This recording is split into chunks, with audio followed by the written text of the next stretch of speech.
morning, good morning. I got a nice little topic for you. So we know we had the LSU and Iowa game, right?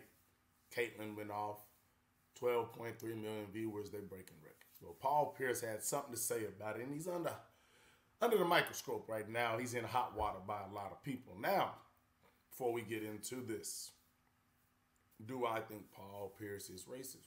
No, I don't. Do I think Paul Pierce just go on TV saying whatever he want to say? Yeah, he does that. He been doing that. Shoot, that's how he got kicked off of ESPN. He got strippers in the background on his Instagram live, smoking and doing everything else. That's how he got kicked off of TV the first time.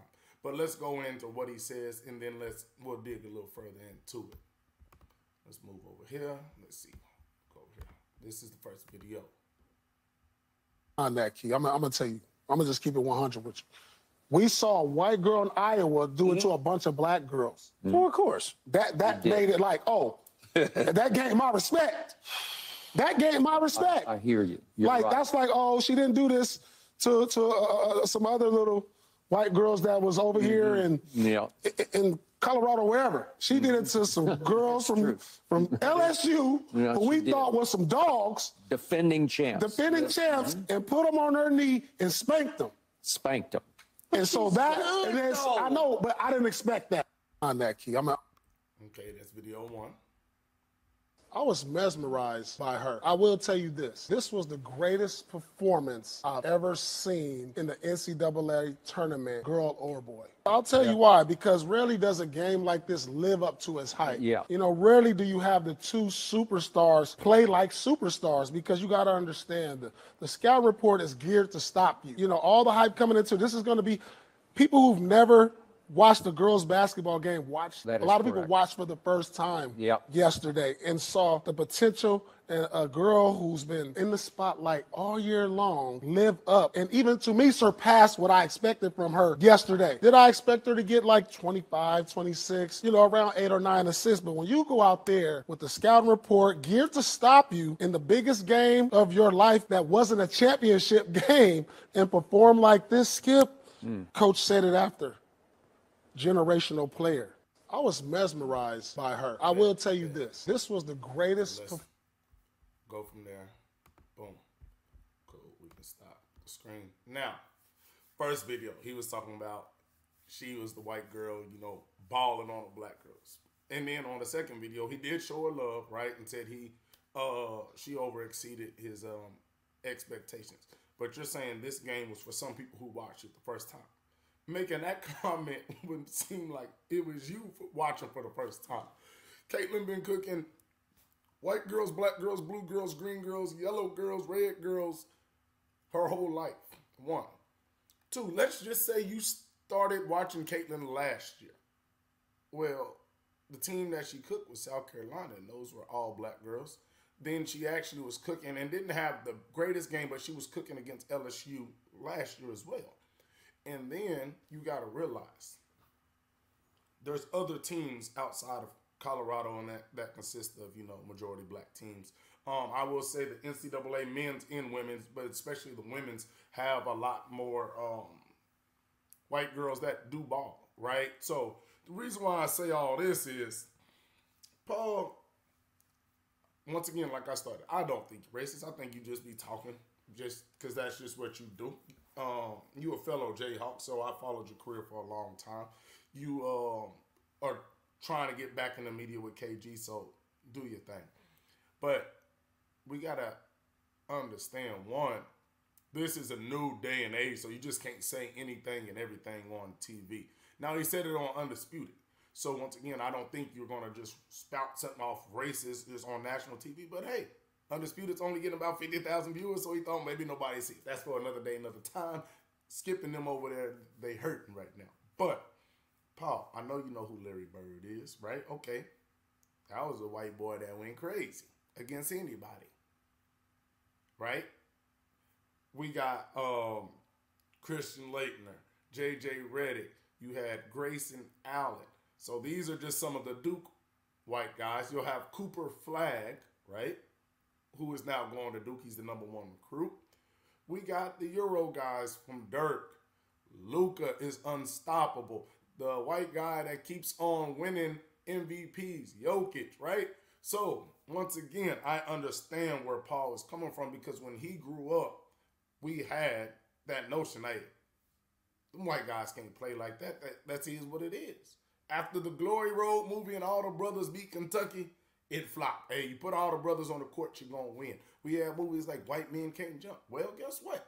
White men can't jump because my boy Mac McClung keep on winning all the dunk contests.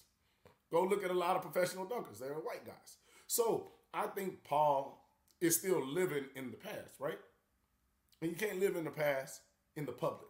Can't do that, or you will be under fire. It's no different than somebody who's not, homophobic, but uses, certain words that used to be okay in the 90s and 2000s. I know you're not homophobic, but the problem is that word is not allowed to be used anymore. So that's more of, I think, what Paul Pierce got to understand. One, this is not year 2000 where you can just say whatever you want to say on the internet or on TV. Two, then white folks be hooping. Hey, go look at women's college basketball.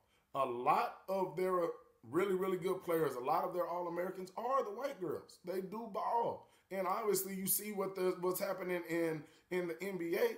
The guys coming from overseas is giving buckets. And even some of the guys like a Wemby, obviously he's a black guy, and a Giannis, a black guy. But the overseas international players, that used to be a thing too. They soft, they can't ball. The NBA and the game has evolved to where everybody is on equal playing field, right? Back in the day, we thought, hey, the white guy can't run with you. Hey, the white guy, it's no different than, right, the black quarterback. Oh, man, I would be surprised that Lamar Jackson can play quarterback, right? So when people do say that, black folks get offended. This ain't the 1950s. Black folks play quarterback, and now you're seeing the league turn into a lot of running quarterbacks, a lot of black quarterbacks, right? A lot of quarterbacks that didn't look like the traditional guys back in the day. So that's the biggest thing. It's no different than the white person saying, man, I'm surprised those black guys, right, can play quarterback. Even though you're giving a compliment, and I don't think you're racist, it's still like a backhanded compliment is what's ended up happening in this situation. Because once again, it's not like he got caught on a recording or on a phone being like, man, I ain't think white. He's on Undisputed with Skip Bayless. People are going to see it. So I don't think he thought that through. And like I said, in the next video, he then went and gave her praise and bigged her up. But the problem is not only that, there's another thing that goes into it. This is Angel Reese, Caitlin Clark. There's been a lot of back and forth between fan bases, white folks, black folks. So this doesn't help when you egg that on. So once again, is Paul Pierce racist in my eyes? No. Paul just don't know when to shut up and he just be on TV talking. Once again, Paul Pierce is known to go on to broadcast just talking. Now, this goes for everybody. When you talk in your house, when you talk on your phone, when you talk on national TV, when you talk on Instagram, anything you say can and will be used against you. Now, do I think Paul Pierce is about to be off TV forever? No. It is what it is at this point. I just don't think this was the right time to use that just because there has been so much tension when these two are talked about and they play against each other. Caitlin is going to give every color woman the buckets. That is what it is. Paige Beckers is a bad girl. Breonna Stewart back in the day was a bad girl. There's been bad white girls balling for a long, long, long time. Elena Delle Donne is a bad girl. Like I said, I can name them off without looking because I follow college sports. I follow women's basketball for a long time. Diana Taurasi, I don't know if she's considered obviously just white, but Italian. Like, they've been balling for a long time. So he said this as if she was the first white girl to go out there and give some sisters some buckets. You get buckets in basketball if you can ball, man. It don't matter. And once again, I understand back in the day that was the stereotype. Like, it's still, the thing when if a white guy come up to the rec and don't nobody know him and he start going off, most times they're going to be like, the white boy can play him. And the brothers is actually going to play into that and big them up. No difference in when the white guy can dance. He might not even be a real good dancer, but he's confident in himself and he's the life of the party. So I understand that in a cultural thing. And I think most white people understand that too. Hey, when I'm around the brothers, when I dance, I get the love. When I'm around the brothers, I got a little bit of swag, I get the love. It's no different than when you see some of those white guys that'll end up, going on a black fraternity. Even if he ain't the best dancer, he going to be a part of the show because he get the love.